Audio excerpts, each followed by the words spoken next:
The three common policy reasons that a disability carrier will give for terminating your long-term disability benefits. You probably had to fight hard to get your long-term disability benefits, and I bet you were shocked when you got a letter from the disability carrier terminating your benefits.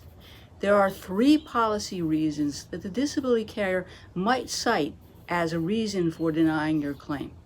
Number one is the failure to fill out a form or to provide necessary medical information from your provider.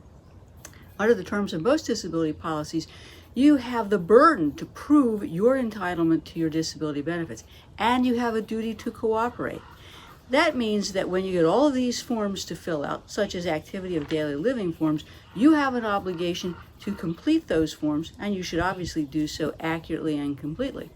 Now, the forms also ask questions about your medical providers, so please make sure that you're disclosing all of the medical providers, because the disability carrier is going to be asking for your medical records.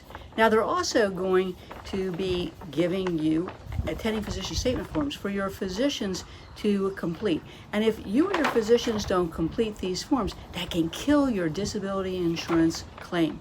Now, I don't want you to ignore these forms. If you have questions about the forms, questions about why they want them, how to fill them out, what to do if your doctor doesn't cooperate, that's time for you to reach out to a disability attorney such as myself to answer those questions and help you get assistance.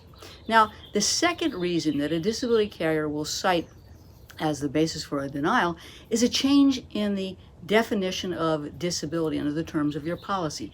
Most disability policies will pay 2 years of benefits for your own occupation, and then the definition will change to an inability to do any occupation by virtue of your education, training, and experience. So when there is a change in the policy definition, you can most likely expect that the disability carrier is going to take the position that you're capable of engaging in at least sedentary work, and that you have skills that you could take to other work, and as a result, you're not entitled to your disability benefits in the form of any occupation benefits. Now, the third reason that disability carriers might cite in the denial letter for terminating your benefits is that the policy might have a limiting condition clause. So, for example, if you have a mental nervous condition, the policy may say, look, benefits are only payable for 2 years, and then after that 2-year period of time, regardless of how disabled you might be, if your disability is caused or contributed to by a mental nervous condition, we don't owe any more benefits.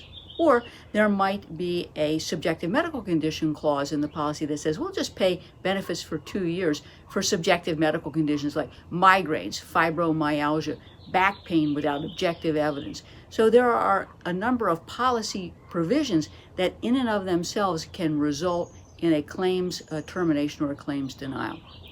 If you have any questions about the terms of your policy, why your claim might be denied in the future, or why your claim has been denied, call me today at 727-894-3188 for a complimentary consultation. Generally, you're only going to have 180 days in which to file an appeal, and that appeal is the trial of your case. You can't hold evidence and hope that at some point a judge will review it. That doesn't happen in an ERISA disability case. Call me today at 727-894-3188.